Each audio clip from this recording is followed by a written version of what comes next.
Welcome to AI radio.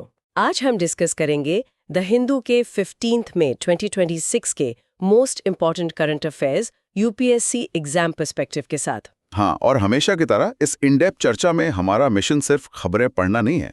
हमें news articles, editorials और data reports के पीछे का क्यों मतलब वाई समझना है। एग्जैक्टली क्योंकि यूपीएससी प्रिपरेशन में वही डीप एनालिसिस काम आता है। नोट्स का लिंक डिस्क्रिप्शन बॉक्स में अवेलेबल है। आपका फीडबैक और सजेशंस हमें और बेटर कंटेंट बनाने में हेल्प करते हैं, so don't forget to comment. बिल्कुल। तो आज के इस डीप डाइव में हम जीएस पेपर्स 1, 2 और 3 के क्रूशल टॉपिक्स को कवर करेंगे। ग्लोबल डिप्लोमेसी, डोमेस्टिक इकोनॉमी और हमारे कॉन्स्टिट्यूशनल इंस्टीट्यूशंस, ये सब आपस में कैसे जुड़े हैं, ये देखेंगे। सही बात है।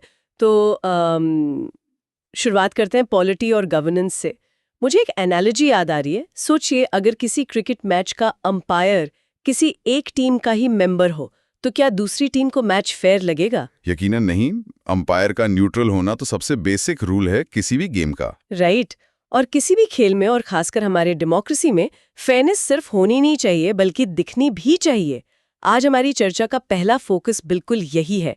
सुप्रीम कोर्ट देश के सबसे बड़े चुनावी अंपायर यानी इलेक्शन कमीशन की न्यूट्रलिटी पर सवाल उठा रहा है। और ये सवाल उठना लाजमी भी है।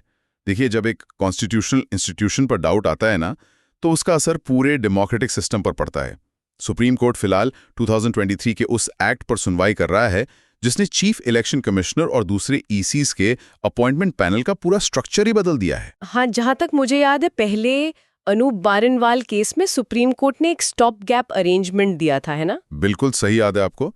उस जजमेंट में कोर्ट ने कहा था कि पैनल में prime minister, leader of opposition और चीफ जस्टिस ऑफ इंडिया यानी सीजेआई शामिल होंगे। लेकिन फिर 2023 में नया कानून आया और उस नए कानून ने सीजेआई को इस पैनल से बाहर ही कर दिया। उनकी जगह एक यूनियन कैबिनेट मिनिस्टर को शामिल किया गया, जिसे खुद प्राइम मिनिस्टर नॉमिनेट करते हैं। एग्जैक्टली। और यही सबसे बड़ा मुद्दा बन गया है। I mean, इसका सीधा सा मैथमेटिकल मतलब ये हुआ ना कि 3 मेंबर्स की कमेटी में 2 लोग तो सीधे तौर पे रूलिंग पार्टी के हो गए, एक प्राइम मिनिस्टर और दूसरे उन्हीं के द्वारा चुने गए कैबिनेट मिनिस्टर। राइट। तो ऐसी स्थिति में लीडर ऑफ ऑपोजिशन का रोल तो सिर्फ एक स्पेक्टेटर का रह जाता है। मेजॉरिटी तो पहले से ही तय है, तो वो पैनल जिस भी कैंडिडेट को चुनना चाहे आसानी से चुन सकती है। यही चिंता जस्टिस दीपंकर दत्ता के बेंच ने ओपनली उठाए है। उन्होंने कोर्ट में एक बहुत ही गहरा सवाल पूछा कि इस नए पैनल में अब एक भी एब्सोल्युटली न्यूट्रल पर्सन कहां बचा है। सही सवाल है। एक कैबिनेट मिनिस्टर से ये उम्मीद करना कि वो अपने ही प्राइम मिनिस्टर के खिलाफ वोट करेगा, थोड़ा अव्यवहारिक यानी इम्प्रैक्टिकल लगता है। बिल्कुल। और इस डिबेट के सेंटर में बेसिक स्ट्रक्चर का कॉन्सेप्ट आता है। कोर्ट का मानना है कि फ्री और फेयर इलेक्शंस भारत के संविधान के बेसिक स्ट्रक्चर का हिस्सा है। हाँ, और आर्टिकल 324 क्लॉज 2 के तहत बनाए गए इलेक्शन कमीशन अपनी इंडिपेंडेंट पहचान खो सकता है अगर अपॉइंटमेंट प्रोसेस में ही बायस हो। लेकिन इस पर अटॉर्नी जनरल आर वेंकटा रमणी का जो डिफेंस था, उसने मुझे थोड़ा सोचने पर मजबूर कर दिया। उन्होंने कोर्ट में कहा कि जुडिशरी एक सेकंड चेंबर ऑफ पार्लियामेंट की तरह बिहेव नहीं कर सकती। सेपरेशन ऑफ पावर्स की बात कर रहे थे वो। कर रहे हैं। जब तक नए इलेक्शन कमिश्नर्स फिजिकली किसी पार्टी के फेवर में फैसला लेते हुए ना दिखें, तब तक सिर्फ इस अजम्पशन पर कि वो न्यूट्रल नहीं होंगे, क्या किसी कानून को गलत ठहराया जा सकता है? ये क्लासिक कॉन्स्टिट्यूशनल क्लैश है, judicial review versus legislative power. Attorney general का आधार यह है कि पार्लियामेंट लोगों की आवाज है, पर जुडिशरी का काउंटर आर्गुमेंट अपीयरेंस ऑफ बायस पर टिका है। अपीयरेंस ऑफ बायस मतलब जो मैं अंपायर वाली बात कर रही थी। बिल्कुल वही। जैसे कोर्ट ने कहा कि अगर पुडिंग का स्वाद चखने से पहले ही लग रहा है कि रेसिपी में गड़बड़ है, तो प्रॉब्लम तो है। इंस्टीट्यूशन की क्रेडिबिलिटी आम नागरिक के भरोसे पर चलती है। अगर अंपायर की नियुक्ति सिर्फ एक कैप्टन कर रहा है, तो मैच शुरू होने से पहले ही क्रेडिबिलिटी जीरो हो जाती है। ओह वाओ, ये काफी स्ट्रॉन्ग पॉइंट है। और वैसे कोर्ट्स का ये जुडिशियल रिव्यू वाला रोल सिर्फ पॉलिटिकल इंस्टीट्यूशंस तक सीमित नहीं है। जब बात फेथ और सामाजिक मान्यताओं की आती है, तो कोर्ट्स और भी मुश्किल स्थिति में आ जाते हैं। आप सबरीमला केस की बात कर रही हैं ना? हाँ, एग्जैक्टली। सबरीमला केस इसका सबसे बड़ा एग्जाम्पल बन चुका है। 9 जज बेंच ने 16 दिन की मैराथन सुनवाई के बाद अपना फैसला रिजर्व कर लिया है। और चीफ जस्टिस सूर्यकांत ने एक बहुत ही क्लियर स्टेटमेंट दिया। उन्होंने क्या कहा एग्जैक्टली? उन्होंने कहा कि कॉन्स्टिट्यूशनल कोर्ट्स रिलीजियस प्रैक्टिसेस के जुडिशियल रिव्यू की अपनी ड्यूटी से पीछे नहीं हट सकते। राइट। क्योंकि सबरमाला के हिसाब सिर्फ एक मंदिर में महिलाओं के प्रवेश का मुद्दा नहीं रहा।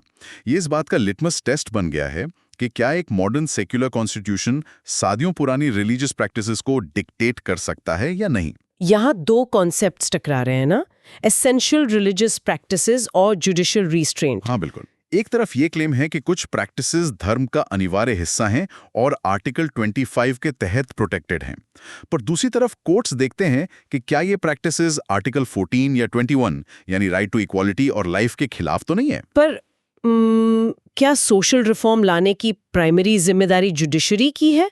जब पुलिस या कोर्ट्स के जरिए सोशल रिफॉर्म इन्फोर्स किया जाता है तो ग्राउंड रियलिटीज बहुत कॉम्प्लेक्स हो जाती हैं। आपके पास इसका कोई रीसेंट एग्जाम्पल है क्या? हाँ बिल्कुल, इसका लाइव एग्जाम्पल हमें अभी उत्तराखंड में देखने को मिल रहा है।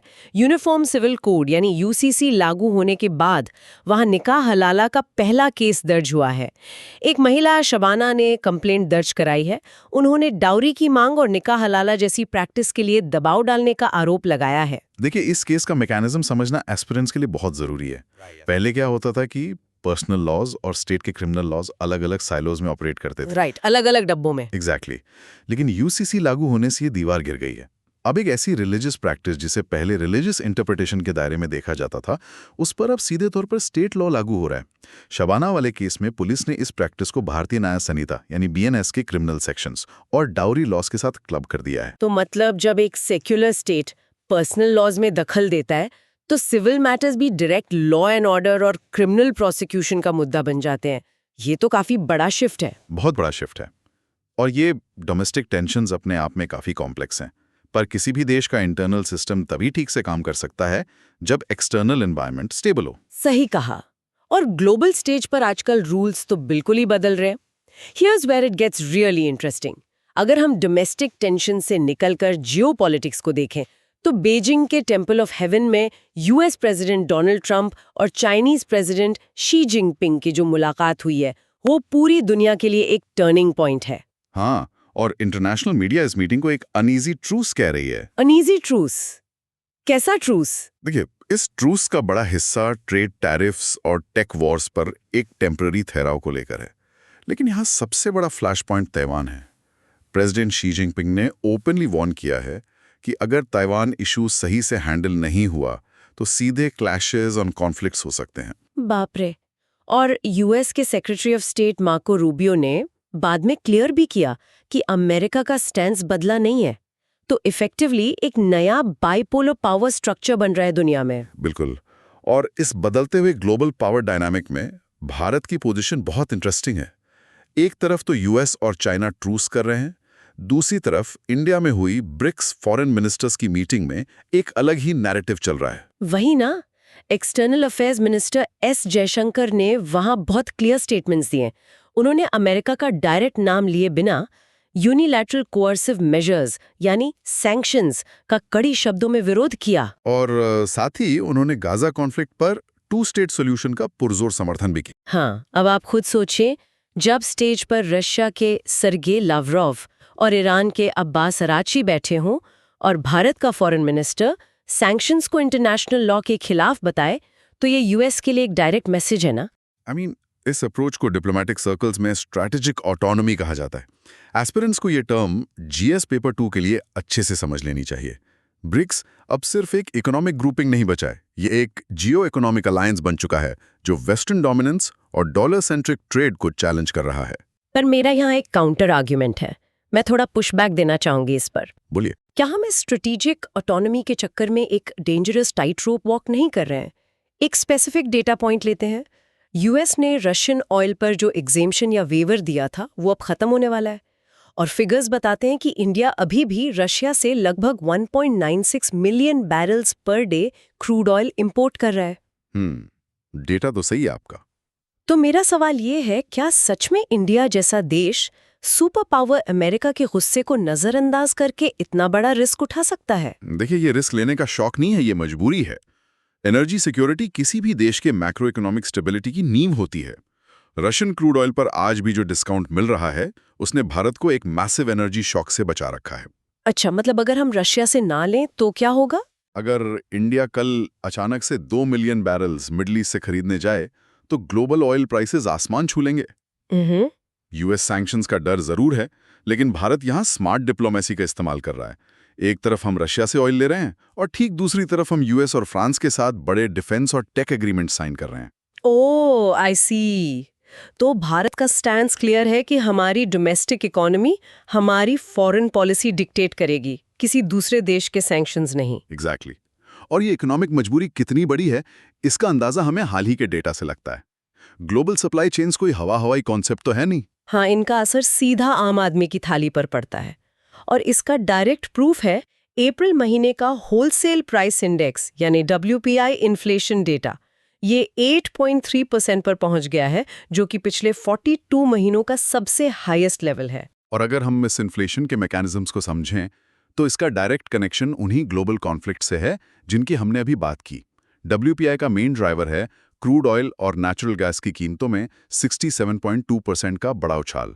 67.2%, ये तो मैसिव है। बिल्कुल।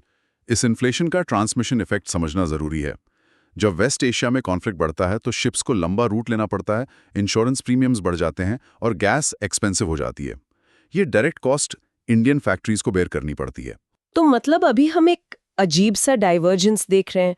WPI 8.3% पर है, लेकिन CPI यानी कंज्यूमर प्राइस इंडेक्स अभी भी कंट्रोल में है। राइट। इसका मतलब यह है कि प्रोड्यूसर्स अभी इस एक्स्ट्रा कॉस्ट को खुद एब्जॉर्ब कर रहे हैं। पर सोचिए ये कब तक चलेगा? बहुत जल्द ही यह बर्डन आम कंज्यूमर तक आएगा और रिटेल इन्फ्लेशन भी बढ़ेगा। डराने वाली बात है ये। और इस जियोपॉलिटिक्स का स्ट्रेस सिर्फ इंपोर्ट्स की बिल्स पर नहीं दिख रहा, हमारी करेंसी पर भी इसका डायरेक्ट अटैक हो रहा है। रुपये में हाल ही में 8.5% का डिप्रिसिएशन हुआ है, जिसके पीछे का रीजन कैपिटल फ्लाइट बताया जा रहा है। हाँ, और इस कॉन्सेप्ट को एक प्रैक्टिकल एग्जाम्पल से समझते हैं। फॉरेन कैपिटल उन मतलबी दोस्तों की तरह होता है, जब तक डेवलपिंग मार्केट में उन्हें अच्छा रिटर्न मिलता है वो यहाँ पैसा लगाते हैं। हाँ, फेयर वेदर फ्रेंड्स। एग्जैक्टली। लेकिन जैसे ही वेस्ट एशिया में कॉन्फ्लिक्ट बढ़ता है या US इंटरेस्ट रेट्स हाइक होने का इशारा मिलता है, उन्हें लगता है कि अमेरिका में पैसा रखना ज्यादा सेफ है, तो वो अपना पैसा यहाँ से निकालकर रूपी बेचकर डॉलर खरीदने लगते हैं। इससे रूपी की वैल्यू गिर जाती है। ये एनालॉजी बिल्कुल सटीक है। और इस कैपिटल फ्लाइट का असर देश के फॉरेन एक्सचेंज रिजर्व्स पर सीधा पड़ता है। GS पेपर 3 के एस्पिरेंट्स को 2013 का टेपर टैंट्रम याद होना चाहिए, जब US फेड ने रेट्स बढ़ाने का इशारा दिया था और इमर्जिंग मार्केट से अचानक पैसा बाहर चला गया था। ओह हाँ, उस वक्त भी बहुत पैनिक था। इसी स्ट्रेस को देखते हुए हाल ही में प्राइम मिनिस्टर ने एक अपील की थी कि देश के नागरिक गोल्ड और फ्यूल का कंजम्पशन कम करें, जिसके बाद उनके एडवाइजर गौरव वल्लभ ने इस लॉजिक को क्लियर किया था। उन्होंने साफ किया कि ये गोल्ड या फ्यूल पर बैन लगाने की बात नहीं है, बल्कि इंपोर्ट को रैशनली सब्स्टिट्यूट करने का तरीका है। राइट। क्योंकि डेटा के हिसाब से भारत साल का लगभग 18 लाख करोड़ रुपए सिर्फ क्रूड ऑयल और गोल्ड इंपोर्ट करने में खर्च करता है। 18 लाख करोड़। अगर हम EV अडॉप्शन, पब्लिक ट्रांसपोर्ट या ग्रीन एनर्जी जैसा स्मार्ट सब्स्टिट्यूशन करें तो फॉरेन एक्सचेंज में करीब 2.5 लाख करोड़ रुपए बचाए जा सकते हैं। और ये बचत इसलिए जरूरी है क्योंकि मैक्रो लेवल पे इकोनॉमी काफी स्ट्रेस में है। हालांकि अगर हम लेबर मार्केट की तरफ देखें तो वहां से कुछ कॉन्ट्राडिक्टरी फिगर्स सामने आ रहे हैं। आप PLFS 2025 डेटा की बात कर रहे हैं ना? हाँ, पीरियोडिक लेबर फोर्स सर्वे का डेटा काफी उम्मीद जगाता है। लेबर फोर्स पार्टिसिपेशन रेट यानी LFPR बढ़कर 59% हो गया है और ओवरऑल अनएम्प्लॉयमेंट रेट 3% पर आ गया है। पर यहाँ मुझे थोड़ा पुशबैक देना होगा। अनएम्प्लॉयमेंट रेट 3% सुनने में तो बहुत अच्छा लगता है, लेकिन एक बड़ी डिस्कनेक्ट नजर आती है। डिस्कनेक्ट कैसी? एक तरफ मैक्रो इकोनॉमी में इतना स्ट्रेस है, गोल्ड फ्यूल कम कंज्यूम करने की अपील्स हो रही हैं, और दूसरी तरफ जॉब्स डेटा इतना पॉजिटिव दिख रहा है। जब हम एम्प्लॉयमेंट की क्वालिटी की बात करते हैं, खासकर महिलाओं के लिए, तो तस्वीर थोड़ी डार्क हो जाती है। आपने बिल्कुल सही पॉइंट पकड़ा। PLFS data quality of employment की मिक्स्ड पिक्चर दिखाता है। महिलाओं की भागीदारी जरूर बढ़ी है, लेकिन आज भी अगर हम सैलरीड वर्क की बात करें तो महिलाओं को अपने मेल काउंटर पार्ट्स के मुकाबले सिर्फ 76% सैलरी ही मिलती है। सिर्फ 76%। ये वेज गैप एक बहुत बड़ा स्ट्रक्चरल फ्लॉ है। और इससे भी बड़ा चिंता का विषय एक और स्टेटिस्टिक है। देश का लगभग 25% यूथ अभी भी नीट कैटेगरी में आता है। ध्यान दीजिएगा, ये मेडिकल वाला नीट एग्जाम नहीं है। हाँ, ये लेबर इकोनॉमिक्स का नीट है, यानी नॉट इन एजुकेशन, एम्प्लॉयमेंट और ट्रेनिंग। एक ऐसी आबादी जो ना तो पढ़ाई कर रही है, ना कोई स्किल सीख रही है और ना ही कोई काम कर रही है। जो कि बहुत अलार्मिंग है। बिल्कुल। एक तरफ हम अपने डेमोग्राफिक डिविडेंड की बड़ी बड़ी बातें करते हैं, पर अगर हमारे यूथ का 1/4 हिस्सा इकोनॉमी के इंजन से ही बाहर है, तो ये डिविडेंड एक डेमोग्राफिक टाइम बॉम्ब बनने में देर नहीं लगाएगा। सही कहा आपने। ये 25% फिगर दरअसल हमारे एजुकेशन सिस्टम और मार्केट डिमांड के बीच की खाई को दिखाता है। हमारी यूनिवर्सिटीज जो डिग्रीज दे रही हैं, वो मार्केट में जॉब्स क्रिएट करने या यूथ को एम्प्लॉयबल बनाने के लिए काफी नहीं है। और जब एजुकेशन सिस्टम और इकोनॉमी इस तरह से फेल होने लगते हैं, तो उसका सबसे डायरेक्ट असर सोसाइटी के कोर स्ट्रक्चर्स पर पड़ता है, चाहे वो इंटरनल सिक्योरिटी हो, पब्लिक हेल्थ हो या फिर हमारा हायर एजुकेशन सिस्टम। जैसा कि हम अभी देख ही रहे हैं। हाँ, और जब हम नीट की बात कर ही रहे थे, तो उस मेडिकल वाले नीट एग्जाम को कैसे भूल सकते हैं, जिसके बारे में हर तरफ चर्चा है। नेशनल टेस्टिंग एजेंसी यानी एनटीए के लगातार फेलियर्स और पेपर लीक्स पर FAMA, जो एक लीडिंग मेडिकल बॉडी है, उसने सुप्रीम कोर्ट में पिटीशन डाली है। FAMA ने सीधा सुप्रीम कोर्ट अप्रोच किया है। हाँ, और मेरा मानना है कि ऐसे केसेस में सिर्फ एग्जाम को कैंसिल कर देना तो एक बैंडेड सोल्यूशन लगता है। जब पूरी की पूरी बीमारी सिस्टम के फाउंडेशन में हो, तो एक बैंडेड क्या करेगा? इसीलिए FAMA की पिटीशन सिर्फ एग्जाम कैंसिलेशन तक सीमित नहीं है। उन्होंने सुप्रीम कोर्ट से आर्टिकल 142 का इस्तेमाल करने की मांग की है। एस्पिरेंट्स ध्यान दें, आर्टिकल 142 सुप्रीम कोर्ट को कंप्लीट जस्टिस करने के लिए एक्स्ट्रा ऑर्डिनरी पावर्स देता है। तो मतलब वो बेसिकली एक कंप्लीट ओवरहॉल चाहते हैं। एग्जैक्टली।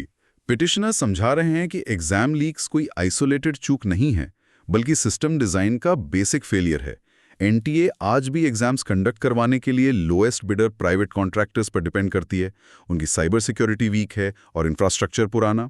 इसलिए वो अपील कर रहे हैं कि इस पूरे स्ट्रक्चर को स्क्रैप करके एक मॉडर्न फूल प्रूफ सिस्टम बनाया जाए। यही तो सबसे बड़ा सवाल है।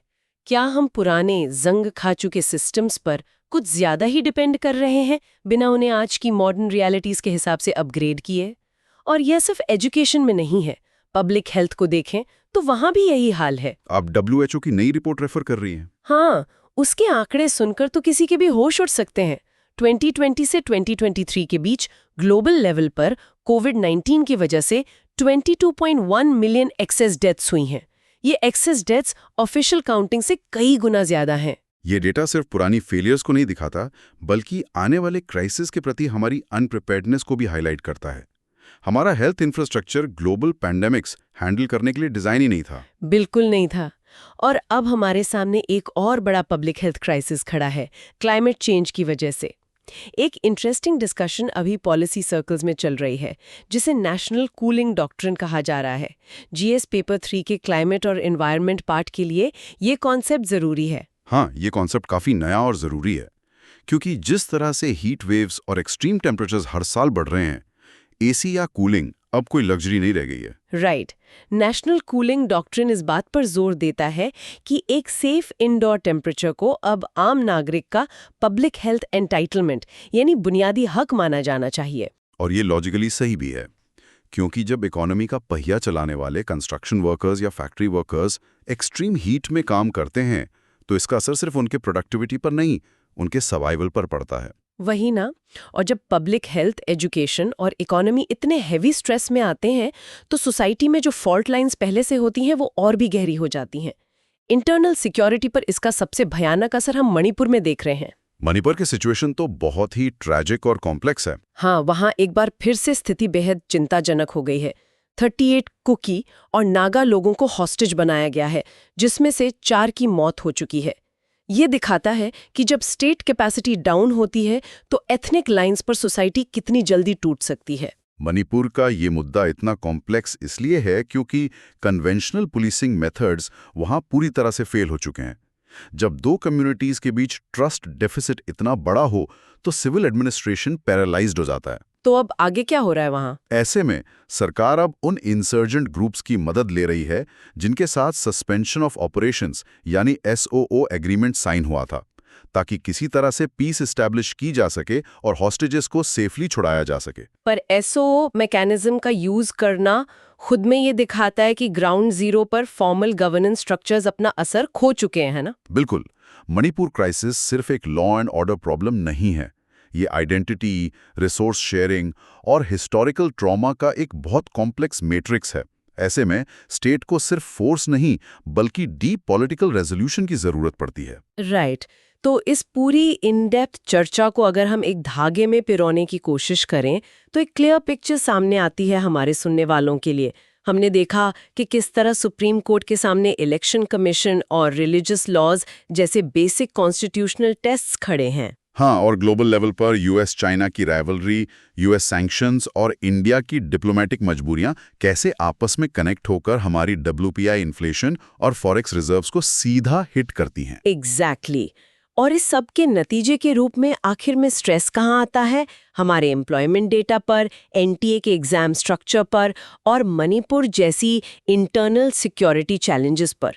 ये सभी मुद्दे लगते तो अलग अलग हैं, लेकिन डीपली सोचें तो ये एक ही बेसिक प्रॉब्लम का हिस्सा है। और वो प्रॉब्लम ये है कि हम आज भी उन इंस्टीट्यूशंस के भरोसे चल रहे हैं जो पिछली सदी यानी 20th सेंचुरी में डिजाइन किए गए थे। चाहे वो डोमेस्टिक सप्लाई चेन्स हो, हेल्थ केयर पॉलिसी हो या फिर टेस्ट कंडक्ट करवाने वाली बॉडी, जब इन पर 21st सेंचुरी के मैसिव ग्लोबल शॉक्स पड़ते हैं तो वो टूटने लगते हैं। वहीं तो बैंडेड लगाने का वक्त तो अब निकल चुका है। अब सिस्टम को रूट से रीडिजाइन करने की जरूरत है। और इसी डीप डिस्कशन के साथ एक बड़ा सवाल छोड़कर जाते हैं। अगर हर नया क्राइसिस, चाहे वो जियोपॉलिटिक्स का हो या एजुकेशन का, हमारे पुराने इंस्टीट्यूशंस की नींव हिला रहा है, तो क्या वक्त नहीं आ गया कि हम पॉलिसी मेकिंग और गवर्नेंस मॉडल्स को कंप्लीटली रीइमेजिन करें? सही बात है। कब तक हम इन टूटे हुए सिस्टम्स को सिर्फ ठीक करते रहेंगे बजाय उन्हें एक नए सिरे से बनाने के? फ्यूचर एडमिनिस्ट्रेटर्स और पॉलिसी मेकर्स को इन्हीं टूटे हुए सिस्टम्स को ना सिर्फ हैंडल करना होगा बल्कि इन्हें री इन्वेंट भी करना होगा। इस थॉट के बारे में ज़रूर सोचिए। हमारी आज की ये चर्चा यहीं ख़त्म होती है। अगले डीप डाइव तक पढ़ते रहिए और सवाल पूछते रहिए।